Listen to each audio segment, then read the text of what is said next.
రాబోయి చందమామ. అంటే ఏంట్రా? నేను చెప్తే నీకు అర్థం కాదా? అయినా చంద్రకి ఎక్కడికి వెళ్తుంది? ఇంట్లోనే ఉంటుంది కదా. ఆ తీసుకెళ్లేదేదో రుద్రాణిని తీసుకెళ్ళు. కావాలంటే చంద్రకని పాపని మరోసారి తీసుకెళ్లొచ్చు. ఏం నష్టం లేదు. అది కాదమ్మా, అసలు దేనికి తీసుకెళ్ళమంటున్నావు చెప్పకుండా ఏమంత అర్జెంటు? అంటే నీకు అన్ని వివరాలు చెప్తే గానీ నువ్వేమి చేయవా? అంటే నా మాటకి విలువ లేదా?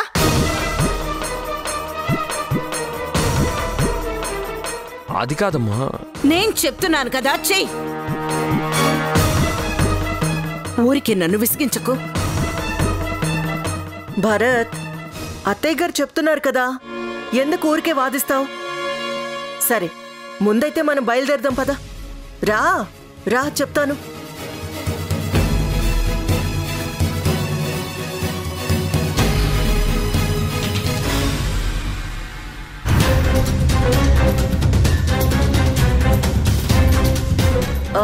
భరత్, కార్లో వద్దు, బైక్లో వెళ్దాం. రా.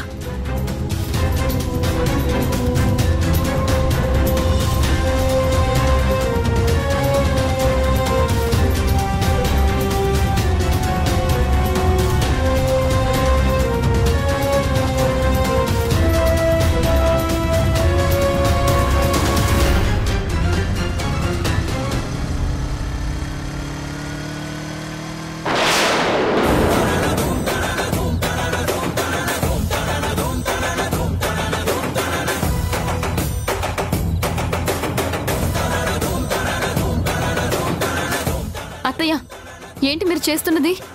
ఏంటి, నన్ను నిలదీస్తున్నావా? నిలదీయడం కాదత్తయ్య, అసలు మీరు ఏం చేస్తున్నారో మీకు అర్థం అవుతోందా?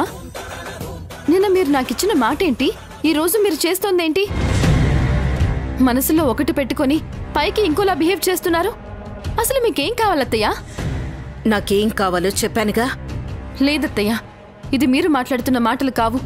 మీ వెనకాల ఏదో జరుగుతోంది. మీరేదో నా దగ్గర దాస్తున్నారు. నాకేం దాచాల్సిన అవసరం లేదు. ఉన్న విషయమే చెప్తున్నాను. ఏంటత్తయ్యా? ఏంటి ఉన్న విషయం? నిన్న మీ అబ్బాయి ఏం చెప్పారు? ఏమన్నా సమస్యలుంటే అన్నీ కూర్చొని పరిష్కరించుకుందా? ఒకవేళ నా నుంచి తప్పేదన్నా జరిగితే క్షమించమని అడిగారు కదా. మరి ఈరోజు ఆయన నన్ను బయటికి వెళ్దాము అంటుంటే నా కళ్ళ ముందే ఆ రుద్రాణి నుంచి పంపించేశారు. మొన్నేమో నన్ను బయటికి పంపించి రుద్రాణిని వ్రతం పీటల మీద కూర్చోబెడదామని చూశారు. ప్రతి విషయంలోనూ నన్ను కావాలని అవాయిడ్ చేస్తూ ఉన్నారు. ఇది ఎంతవరకు న్యాయం అత్తయ్యా? అసలు అసలు ఎందుకిలా మీరు లేనిపోని ప్రాబ్లమ్స్ అన్ని క్రియేట్ చేస్తున్నారో నాకైతే అర్థం కావడం లేదు. మీ మనసులో ఏముందో ఏంటో క్లియర్గా చెప్పండి అత్తయ్యా. నేనే ప్రాబ్లమ్స్ క్రియేట్ చేయట్లేదు. అసలు ప్రాబ్లం నువ్వే. మాట్లాడితే సమస్యలన్నీ తీరిపోయాయి అంటావేంటి? అసలు ఇంట్లో ఉన్న అతిపెద్ద సమస్య నువ్వే. నీకు ముందే చెప్పాను కదా, నీకున్న జాతకం ప్రకారం నువ్వు ఈ ఇంట్లో ఉంటే మేమెవ్వరం సంతోషంగా ఉండలేం. చివరికి నీ కడుపున పుట్టిన బిడ్డ కూడా నీతో పాటు సంతోషంగా ఉండలేదు. వెళ్ళిపో. నా కొడుకు జీవితం నుంచి దూరంగా వెళ్ళిపో. దానివల్ల నా కొడుకు జీవితం బాగుపడుతుంది, నువ్వు కూడా సంతోషంగా ఉంటావు. ఏం మాట్లాడుతున్నారు అత్తయ్య? మీ అబ్బాయికి దూరం అయిపోయి నేను సంతోషంగా ఉంటానా?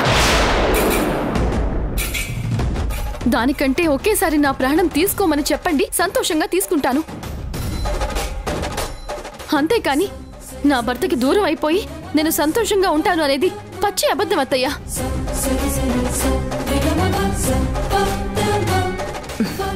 అంటే జీవితాంతం నా కొడుకుని అంటిపెట్టుకునే ఉంటావు కానీ వాణ్ణి మాత్రం వదిలిపెట్టవన్నమాట. వాడు జీవితంలో సంతోషంగా ఉండటం నీకు ఇష్టం లేదా?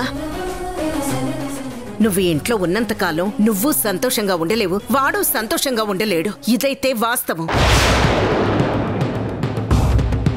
నేను చెప్పింది అబద్ధమైతే ఒక్కసారి జరిగిందంతా నువ్వే గుర్తు చేసుకో. ఏ రోజైనా భరత్ నీతో సంతోషంగా ఉన్నాడా? ఏ రోజైనా మీరిద్దరూ ఆనందంగా జీవితాన్ని గడిపారా? ప్రతి క్షణం ఏదో ఒక అనుమానం, లేదంటే గొడవలు, లేదంటే మీ ఇద్దరి మధ్య ఎడబాట్లు. ఇదేగా మీ జీవితం. అసలు కనీసం పాప పుట్టిన ఆనందాన్నైనా మనస్ఫూర్తిగా ఆస్వాదించారా? లేదు. ఆ పుట్టడమే వాడికి అనుమానం మొదలైంది. ఆ అనుమానం కోసం నువ్వు పోరాటం చేశావు. ఇదంతా చూశాక కూడా నీకేమీ అనిపించట్లేదా? నేను చెప్తున్నాను కదా, నువ్వు భరత్కి దూరం అయితేనే అప్పుడు వాడు బాగుంటాడు.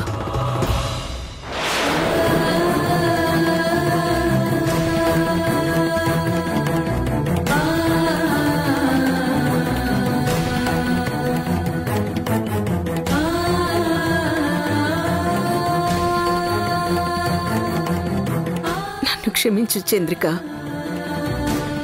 ఇంతకు మించి నేనేం చేయాలో, ఎలా తప్పించుకోవాలో తెలియట్లేదు. నిన్ను బాధ పెడుతూ నేను బాధపడుతున్నాను. నన్ను క్షమించు చంద్రిక.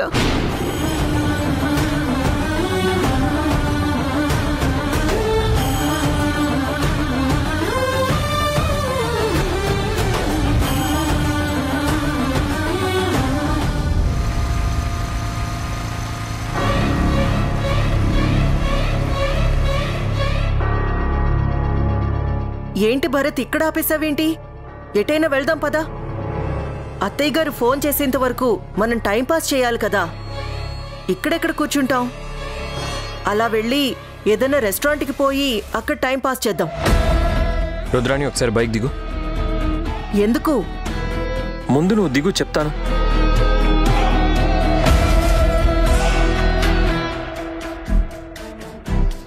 అసలు ఏం జరుగుతుంది రుద్రాణి ఇక్కడ?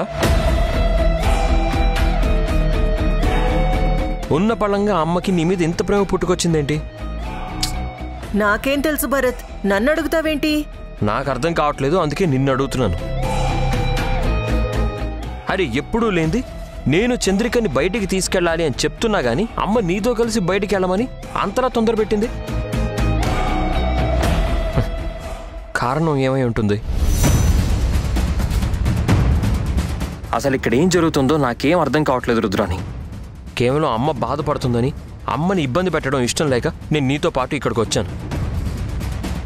కానీ నాకంతా అయోమయంగా ఉంది. ఎందుకు ఇలా జరుగుతుంది? అసలు అమ్మలో ఇలాంటి మార్పు ఎందుకు వస్తుంది? నాకు మాత్రం ఏం తెలుస్తుంది భరత్? నువ్వెంతో నేను కూడా అంతే కదా. కాకపోతే నాకు తెలిసినంత వరకు కోర్టులో సాక్ష్యం ఇచ్చాను కదా. దానికోసం ఏమన్నా ఆవిడ నాకేదైనా హెల్ప్ చేయాలని అలా చేస్తుందేమో. హెల్పా? హెల్ప్ ఏంటి? అబ్బా అదే, ఐ మీన్ నేను నీతో ఉంటే హ్యాపీగా ఉంటానని మీ అమ్మగారికి తెలుసు. అందుకోసం నాకు హ్యాపీనెస్ ఇవ్వడం కోసం మనిద్దరినీ ఇలా పంపించిందేమో అనుకుంటున్నాను. ఇక లాభం లేదు, మనం వెళ్ళిపోదాం పద. భరత్, ఇప్పుడు నువ్వు వెనక్కి వెళ్ళావు అనుకో, అమ్మ మాటకి నువ్వు ఇచ్చే విలువ ఇదేనా అని మళ్ళీ నిన్ను అడుగుతారు. అప్పుడు నువ్వేం సమాధానం చెప్తావు? నువ్వు మళ్ళీ చంద్రిక కోసం వెనక్కొచ్చావని పెద్ద ఇష్యూ అవుతుంది. మీ అమ్మగారు బాధపడతారు. మీ అమ్మగారు ఎంత సెన్సిటివో నీకు కూడా తెలుసు కదా. ఆవిడ మనసుని బాధ పెట్టడం కరెక్ట్ కాదు భరత్. చంద్రిక అంటే ఎంత ప్రేమరా నీకు. దాని మీద చూపించే ప్రేమలో 10వ వంతు నా మీద చూపించినా నేను ఆనందించేదాన్ని. అయినా సరే నిన్ను మాత్రం వదిలిపెట్టను. చూడు భరత్, నీ బాధ నేను అర్థం చేసుకోగలను. నాకు మాత్రం మిమ్మల్ని ఇబ్బంది పెట్టడం ఇష్టమా? చంద్రిక కూర్చోవాల్సిన పీటల మీద నేను కూర్చోవాల్సి వచ్చింది. ఇదిగో ఇప్పుడు చంద్రిక కూర్చోవాల్సిన బైక్ మీద నేను కూర్చుంటున్నాను. ఇవన్నీ నాకిష్టం ఉండి చేయట్లేదు భరత్. కేవలం మీ అమ్మగారి కోసమే చేస్తున్నాను. నాకు తెలిసి మీ అమ్మగారు ఏ కారణం లేకుండా ఏమీ చేయరు. ఆవిడ ఆలోచనలో ఏదో ఒక పర్పస్ ఉండుంటుంది. అది తెలుసుకునేంత వరకు కొంచెం మౌనంగా ఉండు. ఆవిడ చెప్పినట్టు చెయ్యి. సరే ఉండు, చంద్రికకి ఫోన్ అయినా చేసి చెప్తాను. భరత్, ఇప్పుడు నువ్వేం ఫోన్ చేయొద్దు. అత్తయ్య గారి ఫోన్ చేస్తానని చెప్పారు కదా.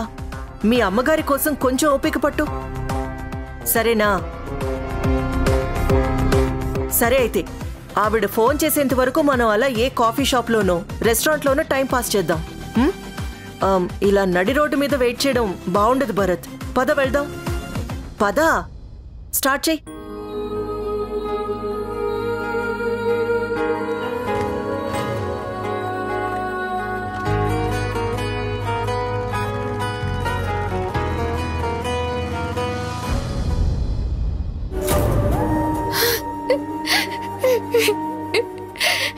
నరకంగా ఉంది వైశాలి. ఈ ఇంట్లో ఏ క్షణంలో ఏం జరుగుతుందో అన్న భయంతో బ్రతకడం నా వల్ల కావట్లేదు. బాధపడకు చంద్రిక, ఏం కాదు ఏం కాదు అనుకుంటూనే ప్రతిసారి సమస్యలు ఎదుర్కొంటూనే ఉన్నాను. ఈ సమస్య తీరిపోతే ఇక నా జీవితం బాగుంటుంది అనుకుంటాను. మళ్ళీ మరో సమస్య ఎదురవుతుంది. అది తీరిన తర్వాత అయినా నా జీవితం ఒక దారిన పడుతుంది అనుకుంటాను. అదే కుదరదు. మళ్ళీ ఇంకొక సమస్య. జీవితాంతం సమస్యలతోనే సరిపోతుంది వైశాలి. చిన్నప్పటి నుంచి నాకు కష్టాలే స్నేహితులయ్యాయి. పుట్టటంతోటే మా నాన్న నాకు దూరం అయ్యాడు. మేనమామ చెర నుంచి తప్పించుకోవటానికి ఇంటి నుంచి పారిపోయి ఈ ఊరొచ్చాను. ఇక్కడికి వచ్చినప్పటి నుంచి ఎప్పుడూ ఏదో ఒక సమస్యే. నన్ను ప్రేమించిన భరత్ గారిని పెళ్లి చేసుకున్న తర్వాత అయినా నా జీవితం ఒక దారిన పడుతుంది అనుకున్నాను. కానీ ఇప్పుడు అవకాశం కూడా లేకుండా పోయింది. ఏమంటూ ఈ రుద్రాణి నా జీవితంలో ప్రవేశించిందో కానీ అప్పటి నుంచి నాకు ప్రతి క్షణం నరకమే కనిపిస్తుంది. చివరికి నవమాసాలు మోసి కన్న బిడ్డని కూడా ఎవరికి కన్నావని కట్టుకున్న భర్త చేతనే అడిగించుకోవాల్సిన పరిస్థితి వచ్చింది. నా బిడ్డ అక్రమ సంతానం కాదు, సక్రమంగా కన్న సంతానమేనని నిరూపించుకోవడానికి ఒక యుద్ధమే చేశాను. నాకు భరత్ గారికి మధ్య ఉన్న విభేదాలు అగాధాలన్నీ తొలగిపోయి మేమిద్దరం ప్రశాంతంగా ఉన్నామనుకునేసరికి మళ్ళీ ఇదిగో కౌశిక్ మా జీవితంలోకి వచ్చాడు. ఆ తర్వాత జరిగిందంతా నీకు తెలుసు. ఆ సమస్యలు కూడా తీరిపోయాయి. వీరభద్రాన్ని జైలుకి పంపించాము. ఇప్పుడు మేము కాస్త ప్రశాంతంగా బతుకుతాము అనుకుంటుంటే ఇదిగో ఇప్పుడు మళ్ళీ మరొక సమస్య. నన్ను కన్న తల్లిలా చూసుకునే అత్తయ్య గారు ఇలా మాట్లాడుతూ ఉంటే నేను భరించలేకపోతున్నాను. నిజంగానే నా జాతకంలో దోషం ఉంది వైశాలి. ఏంటి చంద్రిక, ఎందుకు అలా మాట్లాడుతున్నావు? అవును వైశాలి, నిజంగానే నేను దురదృష్టవంతురాల్ని. నా జాతకంలో నా భర్తతో కలిసి నేను ప్రశాంతంగా బ్రతికే యోగ్యం లేదు. అందుకే నా వల్లే ఆయనకి అన్ని కష్టాలు వస్తూ ఉన్నాయి. అత్తయ్య గారు చెప్పింది నిజమే. చంద్రిక, ధైర్యంగా ఉండి అందరికీ ధైర్యం చెప్పాల్సిన నువ్వే ఇలా బాధపడితే ఎలా చెప్పు? జాతకాలనేవి ఒక మూఢనమ్మకం. మన ఆలోచన బాగుంటే మన జాతకాలు అవి బాగుంటాయి. నిజంగా నీ జాతకం బాగోలేకపోతే నువ్వు అంత దురదృష్టవంతురాలివైతే ఇన్ని సమస్యల నుంచి ఎలా బయటపడగలుగుతావు? ప్రతి సమస్యని ఒక ఛాలెంజ్ గా తీసుకొని బయటపడేదానివి. ఇప్పుడు వచ్చిన ప్రాబ్లం నీకొక లెక్క చెప్పు. ఎన్ని సమస్యలని ఎదుర్కోవాలి వైశాలి? ప్రతిసారి నేను ఒంటరి పోరాటం చేయటమే. నాకు అండగా నిలబడ్డానికి కూడా ఎవరూ లేరు. చివరికి రేపొద్దున్న నా కన్నబిడ్డ కూడా నన్ను అసహించుకునే పరిస్థితే వస్తే ఇక నేను ఎలా బ్రతకాలి? నా జాతకం బాలేదని ఈ రోజు నా భర్తకి నన్ను దూరం చేయాలని అత్తయ్య గారు చూస్తున్నారు. రేపొద్దున నా బిడ్డ కూడా నీ జాతకం వల్లే నా కన్న తండ్రి ప్రేమకి నేను దూరం అయ్యాను అంటే నేనేం చెయ్యాలి? నాకప్పుడు చావు తప్ప వేరే మార్గం ఉండదు. కన్న తల్లి లాంటి అత్తయ్య అలా మాటలంటూ ఉంటే తట్టుకోలేకపోతున్నాను వైశాలి. చంద్రిక, ఊరుకో ఊరుకో.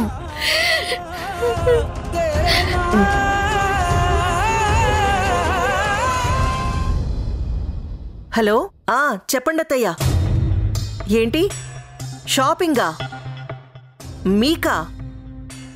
అది కాదత్తయ్యా, భరత్ ఇప్పటికే కాస్త చిరాకు పడుతున్నాడు. సరే అత్తయ్యా, అలాగే నేను భరత్ నొప్పిస్తాను కదా. నేను మాట్లాడతానులేండి, మీరేం కంగారు పడకండి, నేను చూసుకుంటాను.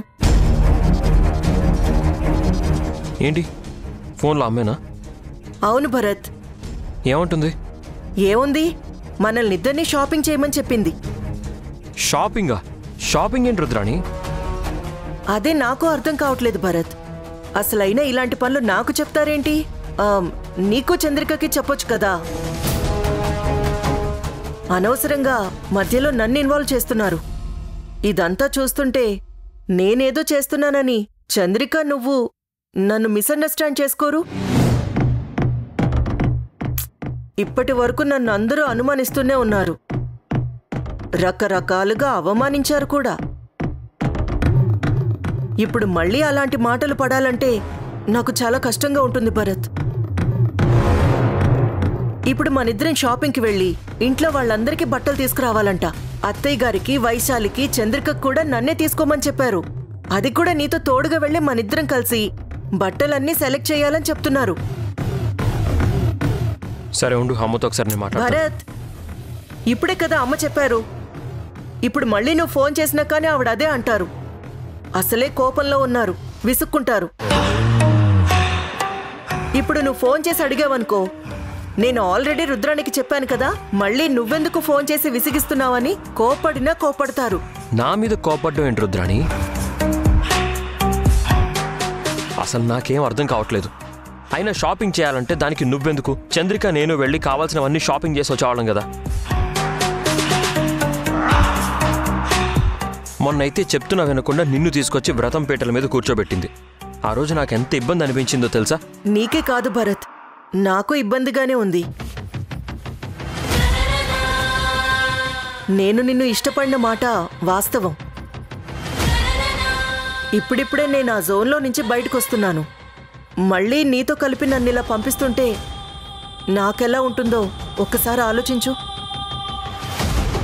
అప్పటికీ నీతో కలిసి బయటికి వెళ్తున్నప్పుడే నేను ముందే చెప్పాను, అత్తయ్యా ఇలాంటివన్నీ చెయ్యొద్దు అని. అయినా నా మాట వినలేదు. ఆవిడ దృష్టిలో నేను నిన్ను ప్రాణాలతో బతికించిన దేవత అనుకుంటుంది. నాకేదో సాయం చేద్దామనే ఆలోచనతో అనవసరంగా నిన్ను చంద్రికని బాధ పెడుతుంది. నాకు మనసుకి చాలా కష్టంగా ఉంది భరత్. సరే, జరిగిందేదో జరిగిపోయింది. ఇప్పుడు అనవసరంగా ఆవిడ మాట మనం కాదన్నామనుకో, మళ్ళీ ఆవిడ సీరియస్ అవుతుంది. పద, మనం వెళ్ళి మీ అమ్మగారి కోసం షాపింగ్ చేద్దాం. నాకు తెలుసు భరత్, నాతో కలిసి రావడం నీకిష్టం లేదు. నీకిష్టం లేదని నేను వదిలిపెడతానా? ఎలాగైనా నిన్ను నా దారికి తెచ్చుకుంటాను, తెచ్చుకుంటూనే ఉంటాను.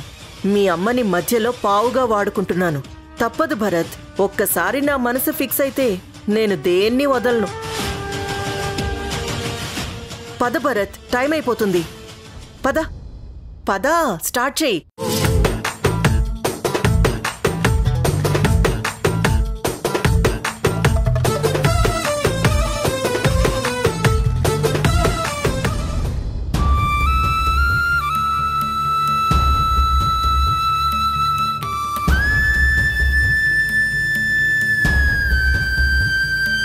అత్తయ్య, ఎందుకొచ్చావు? నేను పిలిచినప్పుడే నా దగ్గరికి రావాలి. అనవసరంగా వచ్చి నన్ను కదిలించొద్దు. వెళ్ళిక్కడి నుంచి. మీరెందుకు ఉన్నట్టుండి ఇలా మారిపోయారో నాకు అర్థం కావడం లేదు అత్తయ్య. మీరు అలా మాట్లాడుతుంటే నాకు చాలా భయంగా ఉంది. ప్లీజ్ అత్తయ్య, మీరు నాతో మాట్లాడకుండా, నాకు మొహం కూడా చూపించకుండా అవాయిడ్ చేస్తూ ఉంటే నేను తట్టుకోలేకపోతున్నాను అత్తయ్య. నాకు అన్నం కూడా తినబుద్ధి కావడం లేదు. కళ్ళు మూసుకున్నా కళ్ళు తెరిచినా నాకు మీ మాటలే జ్ఞాపకం వస్తున్నాయి. దయచేసి నిజం చెప్పండి అత్తయ్య. మీరెందుకు నన్ను అవాయిడ్ చేస్తున్నారు? ఎందుకు నన్ను పరాయిదానిలా చూస్తున్నారు? చెప్పండి అత్తయ్య. నీకొక్కసారి చెప్తే అర్థం కాదా? దీనంతటికీ కారణం నీ జాతకమే. నీ జాతకం వల్ల మీరు చాలా కష్టాలు పడాలని రాసుంది. నేనైతే పడగలను, కానీ ఇంకా నా కొడుకు జీవితాన్ని కష్టాల్లోకి తోయటం నాకు ఇష్టం లేదు. నీ జీవితం నువ్వు చూసుకోవడం మంచిది. అత్తయ్య, మీరు అబద్ధం చెప్తున్నారని మీకు కూడా తెలుసు. మీరు నిజం చెప్పేవాళ్లే అయితే నా కళ్ళల్లోకి సూటిగా చూసి చెప్పేవాళ్ళు. మీరు అబద్ధం చెప్తున్నారు కాబట్టే నా వైపు చూడడం లేదు.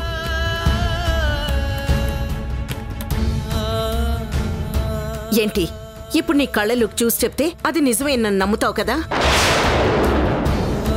సరే, ఇప్పుడు చెప్తున్నాను చూడు, నీ జాతకం బాగాలేదు.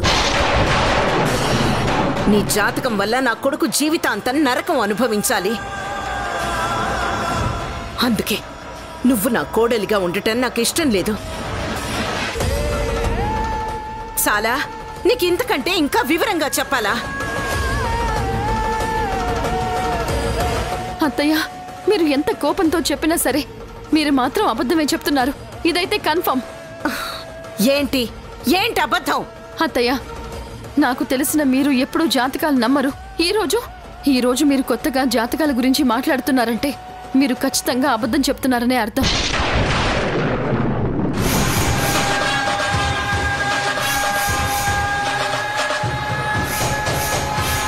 అత్తయ్య, నేనే మీ దగ్గరకొచ్చి థ్యాంక్స్ చెప్పాలనుకున్నాను. దేనికి?